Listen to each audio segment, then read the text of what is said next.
రాష్ట్ర ప్రభుత్వం ఆప్కాస్ రద్దు నిర్ణయాన్ని మున్సిపల్ వర్కర్స్ యూనియన్ అధ్యక్షులు దోనేపూడి కాశీనాథ్ వ్యతిరేకించారు. నెలాఖరులోగా నిర్ణయాన్ని వెనక్కి తీసుకోవాలని, లేకుంటే పెద్ద ఎత్తున సమ్మెకు దిగుతామని హెచ్చరించారు. మున్సిపల్ పాలకవర్గ హామీలను ప్రభుత్వం తుంగలో తొక్కుతుందని విమర్శించారు. ఇటీవల జరిగిన మంత్రివర్గ సమావేశంలో ఆప్కాస్ ను రద్దు చేయాలని నిర్ణయించడం సరికాదని మండిపడ్డారు. తుంగలో దొక్కి మళ్లీ తిరిగి పాత పద్ధతిని కూడా రద్దు చేసి కొత్త పద్ధతికి వెళ్లాలని చెప్పనేటువంటి ఆలోచన కూడా చేస్తూ ఉండడం అని చెప్పనేది ఇది చాలా దుర్మార్గమైనటువంటి విషయం, దయనీయమైనటువంటి సమస్య. రాష్ట్రంలో ఆప్కాస్ కార్మికులు లక్షల సంఖ్యలో ఉన్నటువంటి ఆప్కాస్ కార్మికుల యొక్క సమస్యలు పరిష్కరించేదానికి గత ప్రభుత్వం చేసినటువంటి సమ్మె ఒప్పంద కాల పరిమితి ఏదైతే ఉందో ఆ ఒప్పంద కాలంలో చేసుకున్నటువంటి అంశాలు ఏవీ కూడా పరిష్కారం చేయకుండా ఇప్పుడు వచ్చినటువంటి ప్రభుత్వం 7 మాసాలు అవుతా ఉంది. తాత్సారం చేస్తూ అది లేదు ఇది లేదని చెప్పనేటువంటి పేరుతో కాలయాపన చేసేటువంటి పరిస్థితి కనబడతా ఉంది.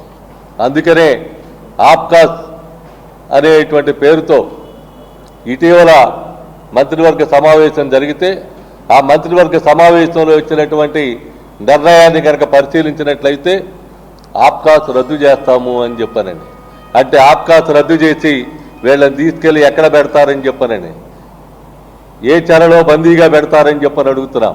అంటే కాంట్రాక్ట్ కార్మికులు అనే పేరుతో కాంట్రాక్టర్ల యొక్క బందీలో వాళ్ళ చెరబెట్టి వాళ్ళ చెరలోనే వీళ్ళ బందీలుగా చేసి ఉంచేటువంటి దానికి ప్రయత్నం చేస్తే గత అనుభవం ఏదైతే ఉందో ఆ అనుభవం ఖచ్చితంగా మళ్ళీ తిరిగి పునరావృతం అవుతుందని చెప్పనేటువంటిది హెచ్చరిస్తా ఉన్నాం. ఇది ఎంత మాత్రం కూడా న్యాయసమ్మతం కాదని చెప్పనేటువంటిది ఈ సందర్భంగా చెప్పదలిచాం. ఇప్పటికే ఆప్కాస్లో ఉన్నటువంటి వాళ్ళకి ఈఎస్ఏ పిఎఫ్లు అంతంత మాత్రంగా అమలు జరుగుతూ ఉన్నటువంటి పరిస్థితి ఉంది. సానుకూలమైనటువంటి పద్ధతుల్లో మీ ప్రభుత్వం స్పందించకపోయినట్లయితే సమ్మెలో భాగంగా ఈ అంశాలు కూడా ముందుకు తీసుకొచ్చేదానికి ప్రయత్నం చేస్తాం. మీ ప్రభుత్వం నమ్మకి నీరెత్తినట్టుగా వ్యవహరిస్తూ ఉంది. మున్సిపల్ కార్మికులు సమ్మె చేస్తే స్వచ్ఛ సర్వేక్షణలు స్వచ్ఛ ఆంధ్రాలు అని చెప్పనేటువంటి ఎలా ఉంటాయని చెప్పనేటువంటిది గత ప్రభుత్వానికి అనుభవం.